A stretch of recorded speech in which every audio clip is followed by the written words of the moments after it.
Welcome everyone to a new gameplay series on Egypt, Old Kingdom.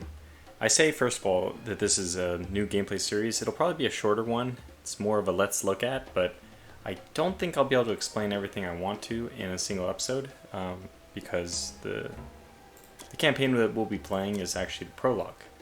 I'm going to start with all the default choices, which, heavily advantage beginners, I would say. And I don't think it's easy. There's a little bit of a learning curve. Just sometimes you play and you find out what you're supposed to do only because you've done something wrong. Maybe that's true of every game, but I've found it. I've found it as one of the elements in this game. And what is this game? What is Egypt Old Kingdom? Well, it's a tough game to pin down. It's some parts civilization, so you are expanding and you have your income with the different resources. You have culture and technology. So there's a lot of civilization type parts to this game, but it's not city based. It's you can think of one game map as the city itself. So this entire game map, which we don't have a very good view of yet, but eventually as we start to explore, we'll basically be mapping out one area where a city might be, or maybe where a couple cities might be. But then eventually we'll get to the world map mode, and then where everything's a city. The only places you can move are different. Everything's a region. Let's just say that everything is a region. We're moving from region to region just like you would in the game of Risk. So it's a complicated game of Risk. Maybe we can think of it this way. Anyway, so we'll just follow the tutorials. We have idle workers here. This is where our idle workers go when we want to pick them up. The main gameplay element here is manipulating your workers. Where do they go? What are you going to do? This is the strategic element. So if I just double click, I'll allocate a worker to that region. I only have one region, so that's the only thing I can do for now. Now I'm gaining 1.2 food and I'm getting 1.4 production hammers. These, by the way, are persistent. Hammers, unlike in Civilization, are stored. I think that part of the reason why Civilization doesn't work that way is because it doesn't really make sense that you can somehow store production. It's not like you can have a person pound a pole today and it works for tomorrow. that the pole is pounded tomorrow instead. It doesn't work that way, but anyway. So we can drag the worker there. Now we're going to explore this region and we'll have our first... I'm going to skip the tutorial stuff. I've left it on probably by accident. Well, just out of... not accident. Yeah, kind of accident. Just out of ignorance. We have an idle worker. Oh yeah, we got to get this and put him to work. I should be paying attention. I need to start paying attention soon. Okay, another great thing about this game, we're not quite 3 minutes into this video, not quite 4 minutes in. I need to explain that this game is obviously about Egypt, a certain time period. Here we are at 3400 BC. And Clarus Victoria, was it? I can't remember. First of all, I apologize. They provided me with a press key, the game company, so thank you for that. They have obviously done their homework. I think that I was reading about it, and this was even like an education initiative somehow. So they give you really wonderful historical tidbits. You're playing through, it's like if you were playing through Civilization, but you were actually, kind of forced, shoehorned into duplicating history, and they taught you about it as you go along. So we can see ruling first chiefs. Our tribe is led by a clan of Upper Egyptian origin. People of that clan trace their lineage to Horus, the solar god. So now we're learning a little bit about the theism of the polytheism, I should say, of the Egyptians. Horus, the solar god, and each chief is considered to be his personification. Horus chiefs have supernatural powers and won't let any harm come to our tribe. And this gives us a benefit, plus 20% growth every turn. So we can see that 0.2 from the prologue, maybe? 10%. Maybe output is, output's 1.2, and then we get 0.8. Maybe it's considered a technology? I don't know. We get 10% growth, though, so. We're in the arid period, which means the climate is becoming cold and arid. The great desert expands. It is Seth, the evil god of the sands, or evil god of sands, who slowly but surely conquers new lands. Large animals flee to the south, while western savannas turn semi-arid, and so peoples of the savannah migrate towards the Nile. Okay, well that explains where the 10% went. It went here. And the populations of Egypt grow slower. This, I believe, is world map related, and we won't have access to the world map probably until episode 10. I mean, it's a long ways off, maybe episode 5. So I will be able to play a little bit faster than my last game, but unfortunately I'll also be slower because when I'm doing videos, I obviously talk about the stuff, I demonstrate things, and we're going to go slower and all in all. Okay, so it wants us to construct a fields here. Now, because this is good clay, we get 50% extra hammers. This gives us, don't be fooled as I was fooled, we get 1.2 food here no matter what. This will give us an extra 0.3 hammers, make sure, and this gives us an extra 0.3 food. When I was first playing, for some reason I thought that these were both food, which doesn't make sense. It was obvious. It should have been obvious. But anyways, we're going to do flax because we get a bonus to hammers here, so we can take advantage of that by building a flax field there. So now it's going to say we have 2 turns where we're spending the hammers to construct the field, and in 2 turns it'll be finished. So probably we should just get these things out of the way. Population, well, maybe I'll read this quickly. So population is most important.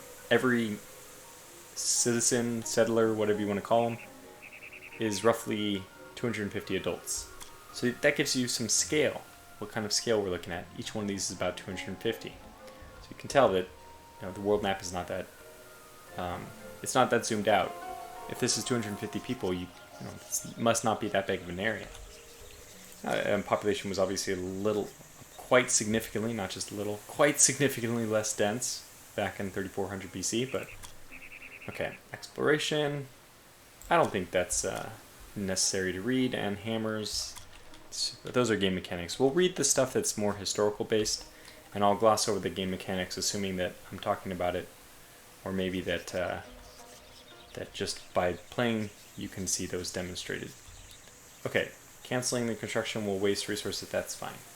We don't plan to do that. In fact, the next thing we want is more people. It's going to take a while. We need 10 or so, 10.5. A lot of things, a lot of the mechanics in the game, I like this, by the way, ramp up by a fixed amount every time you purchase one of them. So we started with new workers cost 10. The next one's 10.5, then 11, 11.5. In some games you get like a exponential scaling or quadratic scaling, some non-linear scaling. This is just, it's not, is it linear? It's not like 1 to 2 to 3. Yeah, so it's linear. It's linear. What would it be? Sublinear? 10 to 10.5. It's just a linear ramp up. But I find it really nice. And then it's linear starting from not 0, which is kind of the weird thing. But that even works even better. So you have a very small slope to this ramp up, and it's effective because it doesn't like make a huge difference one to the next, but after like 5 citizens you're up to 12.5, and I don't know. I find that it's a pretty balanced mechanic for such a simple mechanic. We didn't have to get some fancy formula going, they just do something simple. Okay, so let's end a few turns and keep going. We have our flax fields. So we're getting more hammers and less food, and honestly, food is probably the most important thing to deal with right now. Every now and then you're going to have to deal with animals. Examine this. In this case, I think the tutorial is going to allow us to, even though the chance of success is only 30%, I think the tutorial is going to let us defeat them immediately. And we're going to get 8 hammers for that. So we'll deal with animals every now and then. Animals live all around Egyptians and are an important part of their life. You can hunt them or worship them. So there is a possibility to worship, but we don't want to worship something which doesn't bring us benefits. This brings us no benefit. We just lose food every turn, which is just no good. But what we'd rather do is, is this new? Huh. This is only after they're domesticated? No. Huh. Basically what you have to do is praise them, worship them, until you get to 100% relations. It's just an abstract thing. Until they're domesticated, basically. So, see over here we have impudent. impudent hyenas. Well, there they are. They're slaughtered. Okay, so now we have technology we can do. This is really important. Here's our technology tree. So far we have discovered tribe, permanent settlements, and agriculture. You can click on any one of these and it'll give you nice details. Economic stratification appeared in Egypt along with hereditary power. Tribal chiefs often had religious and military functions. It was they who spoke in the name of the gods and decided whether war or peace was needed. Even reign couldn't start without their encouragement. And you can read all of these. Maybe I'll just pop this one up. You can pause and read real fast. Or this one as well. Agriculture, bread, barley, fish. Wow, barley beer, sorry. Barley beer, fish. Anyways, so it's very interesting. A lot of history goes into this. I probably won't read all the history. I'm thinking that this series of videos would take forever to advance if we looked at everything. So what I want to do is probably start jump-starting my technology. I'm always a technology type player. I'm a research focused in civilization games, in Endless Legend, and all of these things. I mean, any of the 4X games. That's my preference. And this is kind of a 4X game. There's not a whole lot of extermination, but it's on the borderline. So I'm going to go with cosmetics. We'll discover that, which took 30, I think, of... I don't know what this is. I'm embarrassed to say culture. Culture gives us technology. So we got a little bit more culture, and I'm going to try to ramp up that, because technologies end up being very important, I think. Okay, we encountered the Fig tribe, and they showed us their lands. We found this tribe to be neutral. So we better act carefully, because, you know, they don't like us, they don't dislike us, but things could swing one of those ways, hopefully not for the worse. We have, okay, so soon we will have to unite them all under the rule of Horus. I'm going to have to drink a lot of water because it's hot. I've got to keep my throat not so dry. So we have first contact, and what are we supposed to do? I guess we don't have to do anything with them yet, which is end the turn. Because this is a pretty good setup. We just want to build up until we get 10.5. We're almost there. It might make us... Okay, favoring cults. Favors your authority in the eyes of the gods and ancestors. We have to build cemeteries, temples. In exchange, we'll be able to ask for their assistance and patronage to the cult's menu. So I guess it's now time for us to choose to worship a cult. Now, do we have to? We do. Okay. The 4 options we have, these aren't very good options, frankly. We have 10% growth in 6 turns. We have protection from 2 common negative events, 20% technology and 10% military, or we have the hammers and the luxury goods. I'm going to go with, well, true to my word, I am a man of technology. So we'll just keep boosting that. But I probably won't be investing in the cults very much until we get some of the higher ones. So the ones that I like the most are probably this one, Seeker, or Seker. I don't know the pronunciation, the Egyptian pronunciation, so we'll just have to roll with whatever I'm saying. And I know a lot of YouTube comments are all about how to correct people's pronunciation in these videos. I won't expect anything less from my comment section here. So feel free to correct me on the pronunciation of anything. If you're trying to, demonstrate the pronunciation in text, it's going to be difficult. It might be better if you just link me to, well, I guess the links will be marked as spam. So okay, do the best you can. Hopefully I just get it right. Prevents people from needing to do that. So obviously what we want to do now is create more workers. And we can do something with them. I want to trade. That's probably the best option. Other ones, subjugate them. Okay, we don't have the military for that. We don't have the military for a raid. We could improve relations, but this cost luxuries. We get a very small improvement of relations with this trade. Or we could just learn more about them. There they are. It doesn't really matter. It just kind of says what they're... It's not important for us, but you could look and... I don't know, maybe at some point it becomes important when you need to fight a tribe. Haven't really gotten there, so... Okay, let's end the turn. At some point we will need to explore more. So you can see we now have new technologies. Yes, this is really important. Good. So the next one I want is this. This is what I want. And we need craftsmanship to get it. So I think the growth would be pretty important, but what can I say? I really, really want technology growth. Thicket cutting will be important as well. Not yet, but it will. And actually unlocking these new cults gets us Seeker or Seeker or whatever his name is. Which I didn't really point it out, but the reason why it's so good is because these are all temporary, but this is actually a growth bonus indefinitely.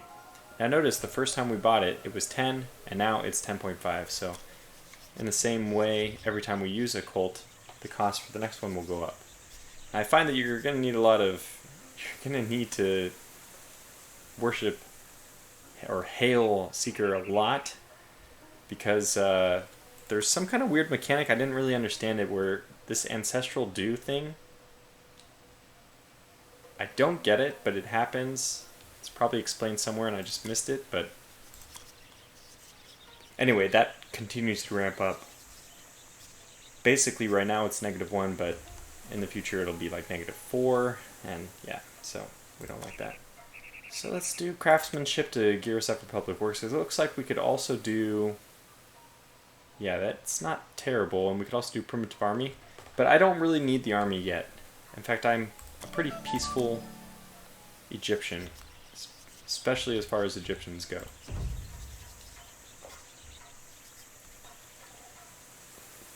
Okay, city patrons, they're talking about this stuff.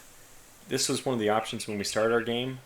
I don't use these too much, but we apparently have Ta, I guess. And here's like just a nice historical thing. So 3456, a division of tribes speaking Proto-Indo-European languages is taking place on the Pontic-Caspian steppe. Over time, these tribes will spread across the world and will create new civilizations speaking English, Hindi, Russian, Farsi, German, Greek, and many other languages. Very good. Don't think there's anything we need to do. Next thing we want, I know I didn't take the growth technology, but it's one of the things we're going to want. So again, I could do this, but I think it's best for us actually to hold out and we don't need to use it right away. Okay, we got new technology, favorable inundation of the Nile. Years of divine grace have come. A lucky inundation of the Nile allowed us to reap extra harvests. What shall we do with the surplus growth wheat?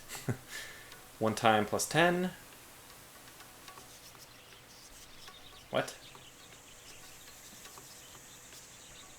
Oh, okay, I see. So we can choose plus 10 of this, plus 8 of that. Well, I think the plus 8 is more important because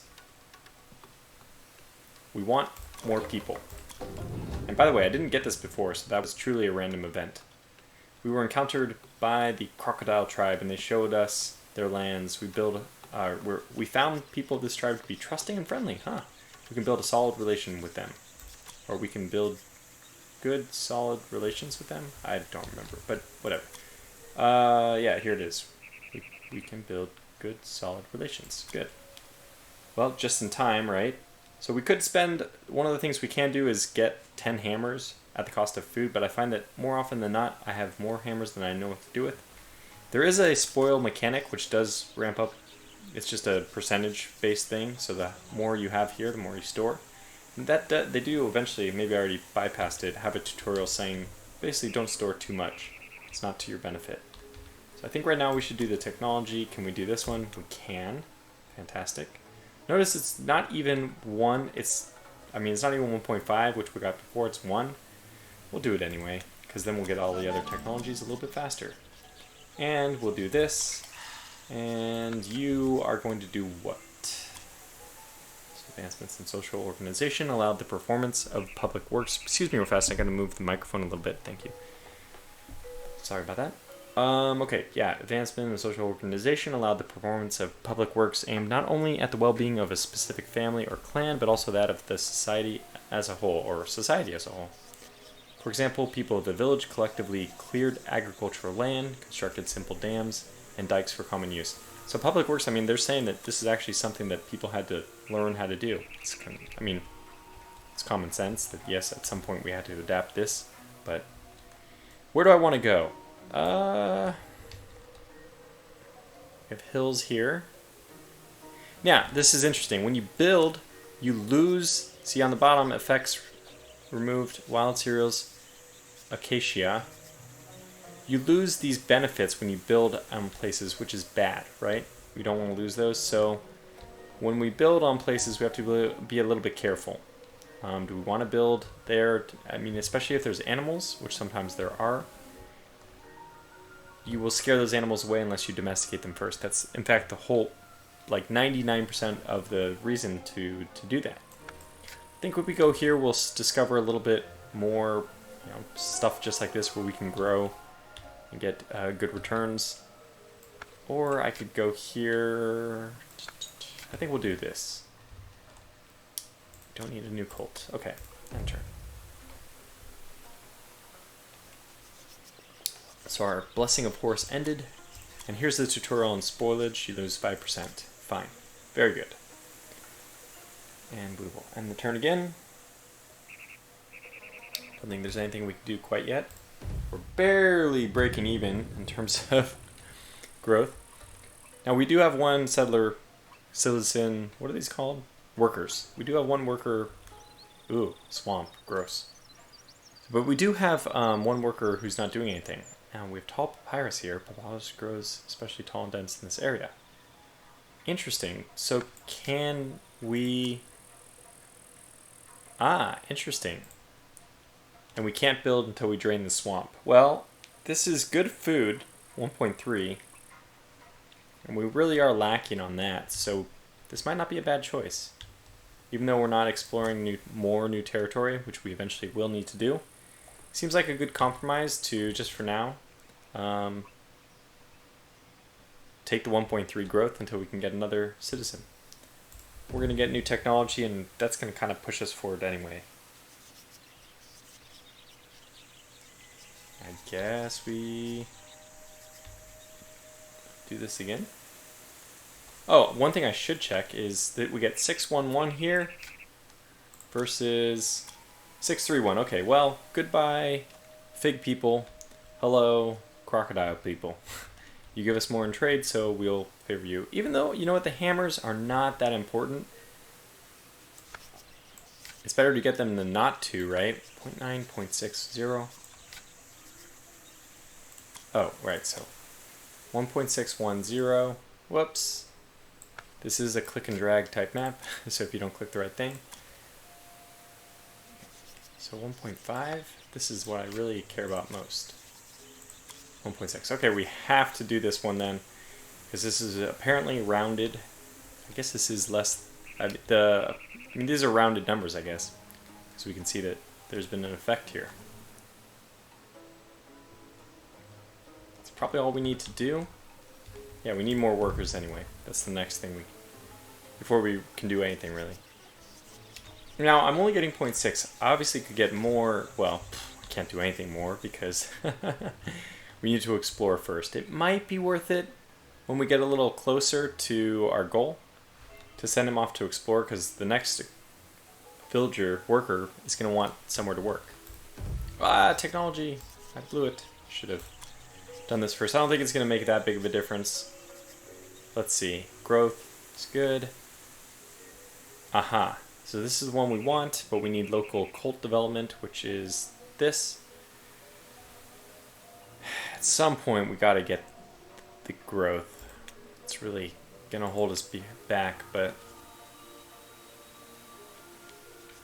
Okay, let's discover this, because we can start using the cults that I want, and then next time we'll do the technology to improve technologies. So now we'll just start worshipping this guy. And when we get more technologies, we will do this plus 2, and then after that we'll probably go back and start filling in the other gaps. Okay. Enter.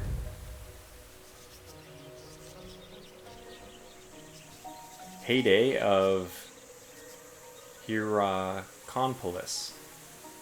Hierakonpolis? Hierakonpolis. That's what I'm going to go with. The Upper Egyptian chiefdom, centered around Hierakonpolis, was one of the most powerful, rivaling Ombos and Abydos. At the peak of its power, Hierakonpolis was a city with fortified walls, a magnificent temple to Horus, a dazzling white royal palace, and artisans' quarters. Interesting. So, I mean, I'm going to probably cut this video short here. I'm planning to make these videos a little bit shorter. That's purely so that I can get more videos in. There's more times available for me to record if I just make these videos a little bit shorter. So I haven't really shown much of the game. I mean, this is just the first basic part, but you can see the basic premise, right? You're just balancing resources, expanding. There is a military side to things, so you can get a barracks eventually and build it here. Do we have the option already? Yeah, so build barracks right there. And then you can actually work it with your worker to get a lot more military. Then you can do raids instead. I usually take the peaceful option, so we won't see that much, but it's there. It's a possibility. So I think this is going to conclude our first episode. I mean, we haven't made it very far, 20 turns. I expect I'll hopefully be able to go 30 turns or so in the next one. Although, as things get further along, things get more complicated, and we'll also have to take into account more decisions, so, you know, maybe we'll, in the end, be slowing down again. So, anyways, since this is the first video in a shorter series, but still a series nonetheless, I would really appreciate if you'd press that thumbs up, press the like button, just to give this a little more visibility on YouTube. Otherwise, thanks for watching. If you have any comments, feel free to leave those below. I do respond to those. And until the next episode, take care.